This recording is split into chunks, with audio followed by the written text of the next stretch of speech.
میرے محترم دوستوں، بزرگوں اور بھائیوں، اللہ تعالی قدیر ذات ہیں۔ جیسے اپنی قدرت سے ساری کائنات کو اپنے امر کن سے بنایا،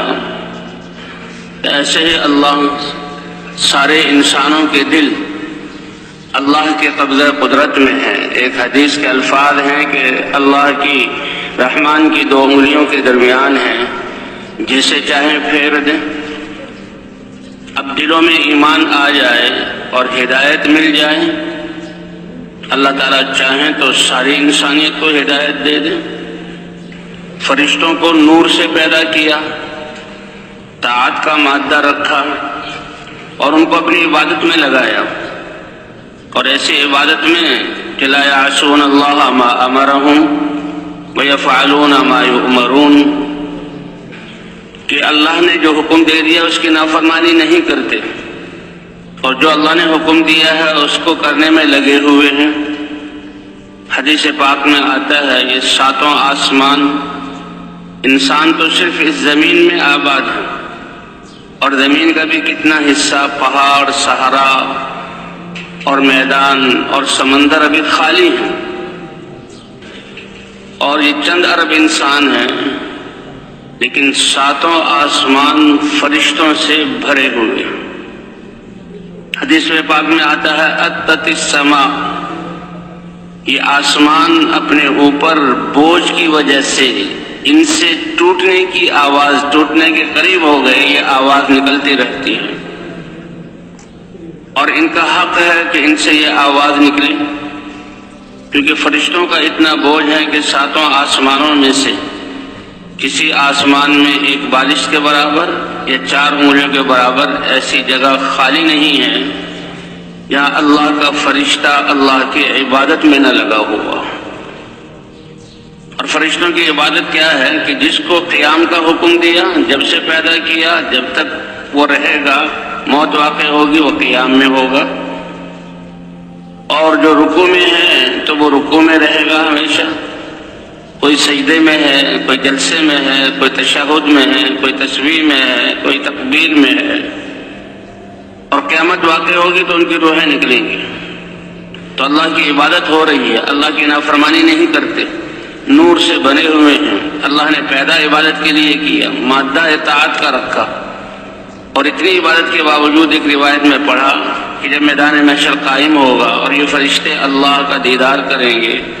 بے ساختہ ان کی زبان سے نکلے گا اے رب العالمین، جیسے آپ کو پہچاننے کا حق تھا ہم نہ پہچان سکے، اور جیسے آپ کی عبادت کرنے کا حق تھا ہم عبادت نہ کر سکے۔ تو ایک اللہ کی قدرت ہے اور ایک اللہ کی سنت ہے کہ انسانوں کو ہدایت دینا، اللہ نے اس کو محنت کے ساتھ جوڑا ہے، اور انسان میں طاعت کا مادہ بھی رکھا اور خواہش کا مادہ بھی رکھا، کیونکہ اللہ نے اس کی محنت پر، اس کے دین پر اللہ نے جزا دینی ہے۔ مالک یوم الدین، اللہ جزا کے دن کے مالک ہیں۔ دین کا ایک معنی جزا کا ہے، یعنی دین ایک ایسا طریقہ زندگی اور ایسے عوامر کا مجموعہ ہے، ہر بول پر، ہر سننے پر، ہر عمل پر اللہ تعالیٰ اس کو بدلہ عطا فرمائیں گے، اور یہ ساری دنیا اپنے خزانوں سمیت ایمان والے کے ایک عمل بلکہ سبحان اللہ کا بدلہ نہیں بن سکتے۔ اس لیے اللہ نے اس دین کے اجر کو قیامت میں اور آخرت کے دن میں اس کو جو مؤخر کیا ہے، اور اس دن ان کے اعمال کا بدلہ دیا جائے گا۔ اس لیے دنیا میں تو اللہ نے اللہ کی جو سنت ہے، حضرات انبیاء کرام کو انسانوں کی ہدایت کی محنت کے لیے بھیجا۔ انسان جیسے رات بیان میں کہ اللہ کو یہ بہت محبوب ہے، اور اللہ نے اس کے لیے ایک طریقہ زندگی دین بنایا اور دنیا میں نبیوں کے ذریعے بھیجا تاکہ یہ دین پر چل کر کامیاب ہو۔ اب یہ دین انسانوں کی زندگی میں کیسے آئے، اس کے لیے اللہ نے نبیوں کی محنت، حضرات انبیاء کرام کو بھیجا۔ حضرت آدم علیہ السلام پہلے انسان ہیں، ابو البشر ہیں، وہ بھی اللہ کے رسول، اپنی نسل اور اولاد کی تربیت کی اللہ کے ایمان اور اللہ کے دین کے مطابق۔ پھر نبیوں کا سلسلہ چلتا رہا۔ محنت کے چھوٹ جانے سے کسی چیز میں زوال آ جاتا ہے تو انسانوں پر نبیوں کی محنت کے چھوٹ جانے سے کچھ عرصہ گزرنے سے یہ انسان پھر بے-راروی کا شکار ہو جاتا ہے۔ تو نوح علیہ السلام وہ پہلے ایسے رسول ہیں کہ جن کو شرک اور کفر والی قوم کی طرف بھیجا گیا، پوری کی پوری قوم بتوں کی عبادت میں۔ اللہ تعالیٰ نے سورہ نوح میں نوح علیہ السلام کی دعوت اور پورے قصے کو ذکر کیا کہ وہ مشرک اور بتوں کی پوجنے والے، ان کے نام بھی اللہ نے قرآن میں ذکر کیے۔ اب ان کو اللہ چاہتے تو ہدایت دے دیتے، اللہ قادر ہیں، لیکن اللہ کا نظام اور سنت کیا ہے کہ نوح علیہ السلام کو دعوت دے کر بھیجا۔ یہ دعوت اتنا طاقتور امر ہے کہ اللہ خود داعی ہیں، واللہ یدعو الی دار السلام۔ اللہ تعالیٰ اپنے بندوں کو، انسانوں کو سلامتی کے گھر جنت کی طرف بلاتے ہیں۔ وَسَارِعُوا إِلَى مَغْفِرَةٍ مِّن رَّبِّكُمْ وَجَنَّةٍ عَرْضُهَا السَّمَاوَاتُ وَالْأَرْضُ، کہ تم دوڑو اور جلدی کرو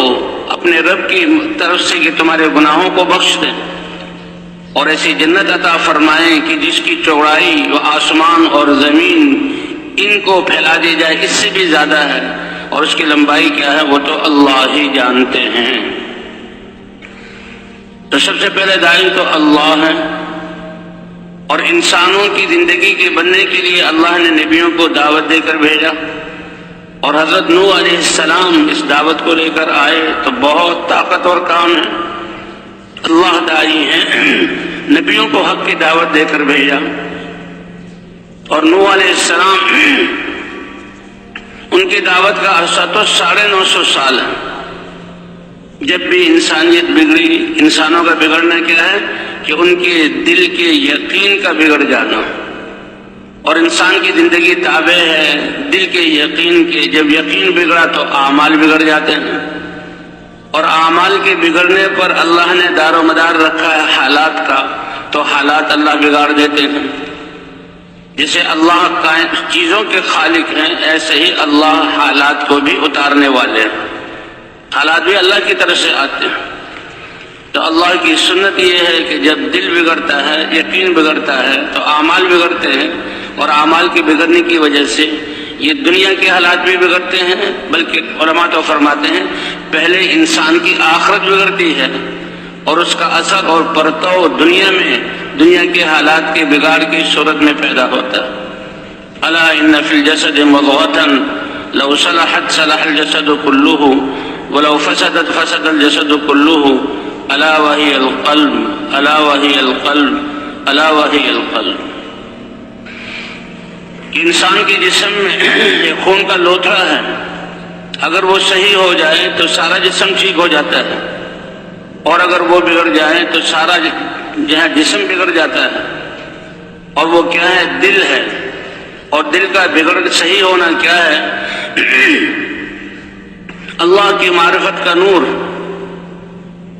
اور ہدایت کا نور اس کے دل میں آ جائے، اللہ کی ذات پر ایمان، اور اللہ کی ذات پر یقین، اور اللہ کی وحدانیت کہ لا الہ الا اللہ، اللہ کے علاوہ کوئی عبادت کے لائق نہیں، یہ آ جائے۔ اور یہی وہ طاقت ہے جس کی بنیاد پر انسان کی ساری زندگی اللہ کے احکام کے مطابق ہوتی ہے۔ عبادات صرف یہ نماز نہیں ہے، یہ تو اللہ کے حقوق میں سے سب سے بڑی عبادت ہے۔ ایمان کے بعد نماز کا درجہ ہے، اور یہ ایسی عبادت ہے کہ انسان کی زندگی کو پاکیزہ بنا دیتی ہے، اور اس کی وجہ سے باقی زندگی میں اللہ کے احکام پر چلنا آسان ہو جاتا ہے۔ عبادت تو یہ ہے کہ کسی پل بھی انسان کا دل اللہ کی ذات سے غافل نہ ہو، اور اللہ کا دین ایسا انسان کی زندگی کے شعبوں کو محیط ہے کہ کسی وقت بھی یہ اللہ کے امر سے باہر نہیں ہے۔ جہاں پر بھی ہے، جو وقت بھی ہے، جس حال میں ہے، اللہ کے امر کو دیکھے اور اس امر کو اللہ کے نبی کے طریقے پر پورا کر لے، یہی کامیابی ہے۔